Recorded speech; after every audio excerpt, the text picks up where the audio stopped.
আপনি কি বললেন এটা? আপনি এটা কি বললেন যে গুলি করবেন আমরা? গুলি করবেন আমরা? কেন গুলি করতে কেন গুলি করতে বলবো আপনি?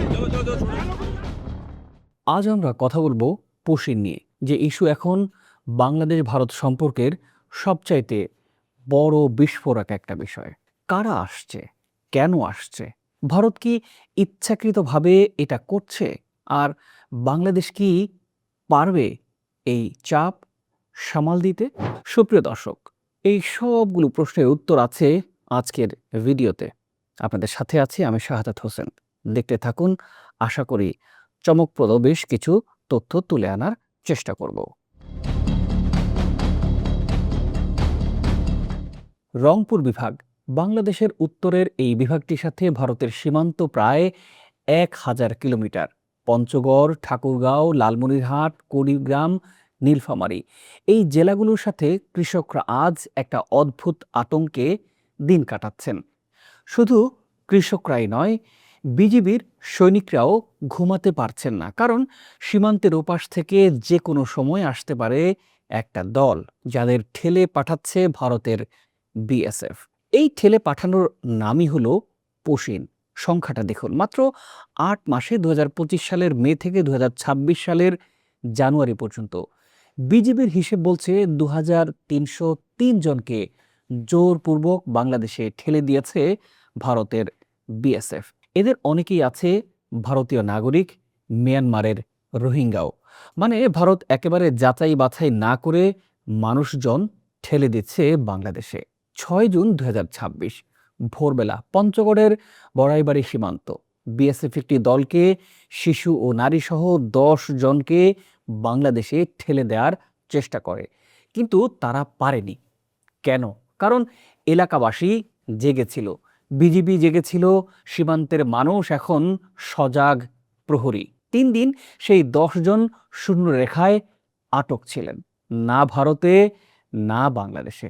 মানবেতর পরিস্থিতি একেবারেই। তারপর গভীর রাতে আলো নিভিয়ে বিএসএফ তাদের সরিয়ে নেয়। এটা একটা ঘটনা নয়, এটা একটা ভারতীয় বাহিনীর প্যাটার্ন। লালমনিরহাট পশিনের চেষ্টা, ঠাকুরগাঁও পশিনের চেষ্টা, কুড়িগ্রাম পশিনের চেষ্টা, ঝিনাইদহ, জয়পুরহাট, চাঁপাইনবাবগঞ্জ, সিলেট, নেত্রকোনা, মাত্র 24 ঘন্টায় 10টি আলাদা পশিনের চেষ্টা, প্রায় 90 জনকে ঠেলে দেওয়ার চেষ্টা। শুধু পঞ্চগড়েই 2025 সালে অন্তত 200 জনকে পশিন করা হয়েছে বাংলাদেশে। প্রিয় দর্শক, এই প্রশ্নটা সবচেয়ে গুরুত্বপূর্ণ। পশিন নতুন ঘটনা নয়, কিন্তু এত তীব্রভাবে এখন কেন চলছে? কিচ্ছু নেই, আমরা এখানে পথে ঘাটে মরে আছি, তোমাদের কি ভালো লাগছে সেটা দেখে? উত্তরটা লুকিয়ে আছে ভারতের অভ্যন্তরীণ রাজনীতিতে। প্রথম কারণ হলো পশ্চিমবঙ্গে ক্ষমতার পালাবদল। 2026 সালের এপ্রিলে পশ্চিমবঙ্গের বিধানসভা নির্বাচনে 15 বছরের মমতা যুগ শেষ হয়েছে। প্রথমবারের মতো এই রাজ্যটিতে ক্ষমতায় আসে হিন্দুত্ববাদী দল বিজেপি। শুভেন্দু অধিকারীর নেতৃত্বে নতুন সরকার গঠিত হয় মে মাসে। নতুন সরকার ক্ষমতায় আসার পরপরই পশিনের ঘটনা শুরু হয় এবং এটি বেড়ে যায়। বিজিবির একজন সিনিয়র কর্মকর্তা একটা গণমাধ্যমকে জানিয়েছেন, জানুয়ারি থেকে এপ্রিল পর্যন্ত কোনো পশিনের ঘটনা আনুষ্ঠানিকভাবে রেকর্ড করা হয়নি, কিন্তু পশ্চিমবঙ্গের বিজেপি জেতার পরপরই নতুন করে পশিনের ঢেউ শুরু হয়ে গেছে। আর বিজেপির নতুন মন্ত্রী অগ্নিমিত্র পাল প্রকাশ্যে বলেছেন, বিজেপি ক্ষমতায় আসার পর পশ্চিমবঙ্গ পশ্চিম বাংলাদেশ হওয়া থেকে বেঁচে গেছে। এই ভাষা কি বলছে? এই ভাষা বলছে বাংলাদেশি মানে হুমকি, বাংলাদেশি মানে অনুপ্রবেশকারী তাদের মতে। আর সেই মানসিকতা থেকেই জন্ম নিচ্ছে এই পশিন। দ্বিতীয় কারণ হলো পেহেলগাম হামলার পর মুসলিমদের বিদ্বেষ। 2025 সালের এপ্রিলে জম্মু কাশ্মীরের পেহেলগাঁওয়ে সন্ত্রাসী হামলার পর ভারত জুড়ে বাংলাভাষী মুসলিমদের আটক করা শুরু হয়। অনেককে জিজ্ঞেস করা হচ্ছে, ভারতীয় নাগরিকত্ব প্রমাণ করো, প্রমাণ করতে না পারলে পাঠিয়ে দাও বাংলাদেশে। আসামের মুখ্যমন্ত্রী হেমন্ত বিশ্ব শর্মা প্রকাশ্যে বলেছেন, 2025 সালে এক সুপ্রিম কোর্টের রায়ের পর 1400 জনেরও বেশি মানুষকে পুশব্যাক করা হয়েছে। তৃতীয় কারণ হলো ভারতের নতুন আইন। 2025 সালে ভারত পাশ করেছে ইমিগ্রেশন অ্যান্ড ফরেনার্স অ্যাক্ট 2025।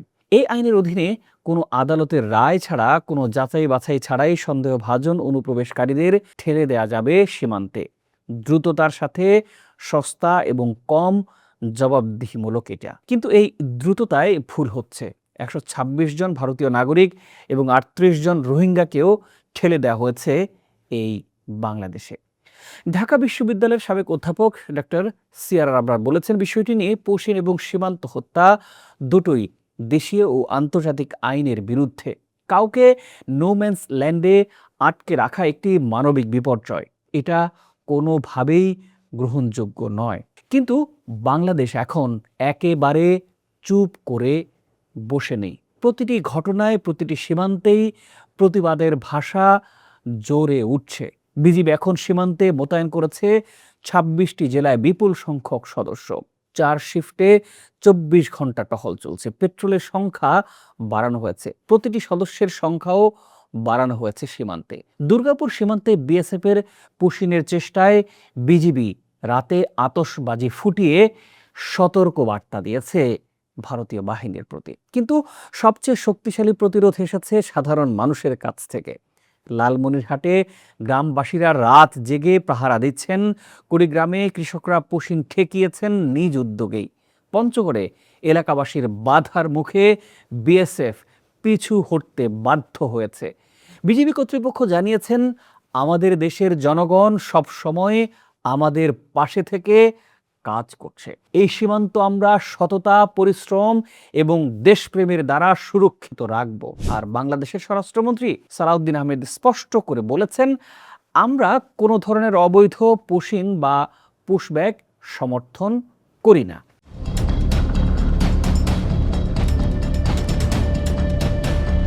পররাষ্ট্রমন্ত্রী খলিলুর রহমানও সতর্ক করেছেন বিষয়টি নিয়ে। পুশিনের ঘটনা ঘটলে পাল্টা ব্যবস্থা নেওয়া হবে, এমন হুঁশিয়ারি তিনি দিয়েছেন।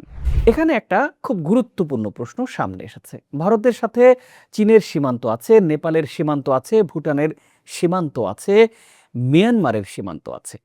প্রিয় দর্শক, আপনাদের মনে প্রশ্ন জাগতে পারে, এইসব সীমান্তগুলো কি পুশিন হয়? সেখানে কি এত সীমান্ত হত্যার ঘটনা ঘটে?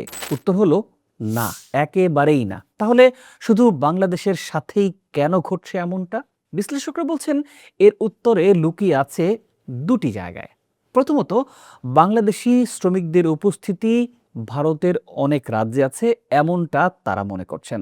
কিন্তু রাজনৈতিক হাওয়া পরিবর্তনে তারা হয়ে উঠছেন এখন বলির পাঠা।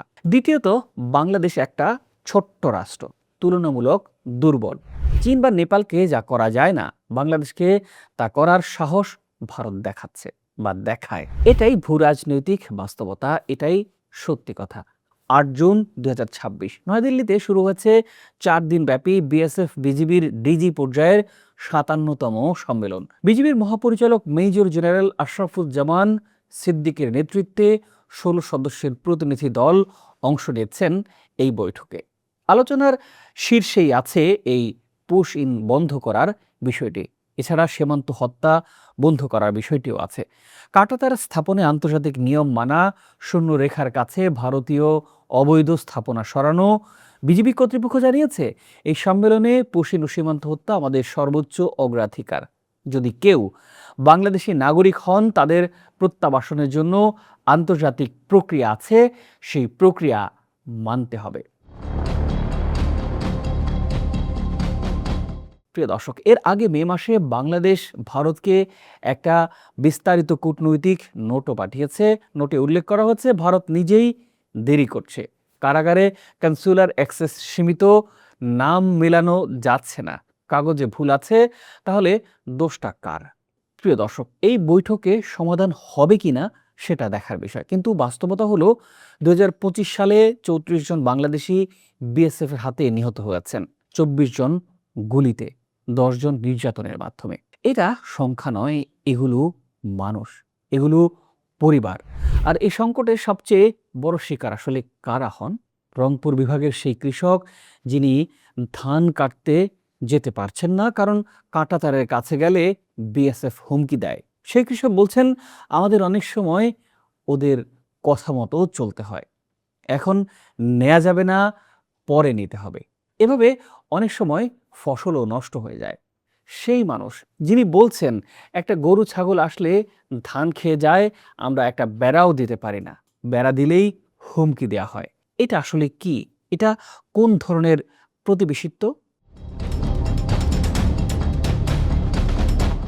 শূন্য রেখার উপর ভারত স্থাপনা পাচ্ছে, বাংলাদেশিরা কাছে গেলে গুলি খাচ্ছে, কিন্তু ভারতীয়রা যখন আসে তখন সব সুবিধা পাচ্ছে তারা। তাহলে এই পরিস্থিতিতে কি করণীয়? বিশ্লেষকরা বলছেন এটাই কথা সমাধান করতে হবে রাষ্ট্রীয় কূটনৈতিক মাধ্যমে। বাংলাদেশ সরকারকে ভারতের প্রধানমন্ত্রী ও স্বরাষ্ট্রমন্ত্রীর সাথে সরাসরি কথা বলতে হবে। আন্তর্জাতিক মানবাধিকার সংস্থাগুলোকে এই ইস্যুতে সক্রিয় করতে হবে, জাতিসংঘের মনোযোগ আনতে হবে। প্রিয় দর্শক, মনে রাখবেন, পুশিন শুধু সীমান্তের সমস্যাই না, এটা সার্বভৌমত্বের প্রশ্ন, এটা মানবিক মর্যাদার প্রশ্ন। ভারতের সাথে চীনের সীমান্তে পুশিন হয় না, নেপাল ভুটানের সাথেও পুশিন হয় না, শুধু বাংলাদেশের সাথে হয়। কারণ ভারত মনে করে বাংলাদেশ সহ্য করবে, কিন্তু এইবার সীমান্তের মানুষ বলছে না, বিজিবি বলছে না, সরকারও বলছে না। আর আপনি যদি বলেন তাহলে এই নাটা আরো শক্তিশালী হবে। এই না বলে নিশ্চয়ই আপনি মন্তব্যে আমাদের জানাবেন। প্রিয় দর্শক, ভিডিওটি যদি ভালো লাগে তবে লাইক ও শেয়ার করতে পারেন। আপনার পরিচিতজনরা বিষয়টি নিয়ে জানবে, কারণ সীমান্তের এই লড়াই শুধু সীমান্তের মানুষেরই নয়, এটি আমাদের বাংলাদেশের সবার। ভালো থাকুন, সুস্থ থাকুন, আল্লাহ হাফেজ।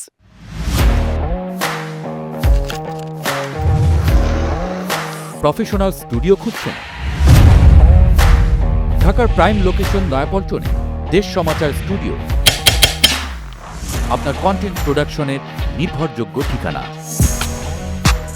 এখানে পাবেন 4K ক্যামেরায় মাল্টি অ্যাঙ্গেল রেকর্ডিং, আছে গ্রিন ও ব্ল্যাক স্ক্রিন সেটআপ, উন্নত মানের মাইক্রোফোন ও sound proof voice over booth. আপনার পছন্দ মতো স্টুডিও ডিজাইন করার সুযোগও থাকছে। Hazrat Shahjalal news content, talk show, interview বা পডকাস্ট, যা কিছুই করেন এখানে পাবেন প্রফেশনাল সেটআপ আর ফুল এডিটিং সাপোর্ট। আপনার চাহিদা অনুযায়ী বুক করতে পারেন আজই। কল কিংবা হোয়াটসঅ্যাপ করুন এই নাম্বারে 017202106557। ভিজিট করুন আমাদের ওয়েবসাইট ও ফেসবুক পেজ।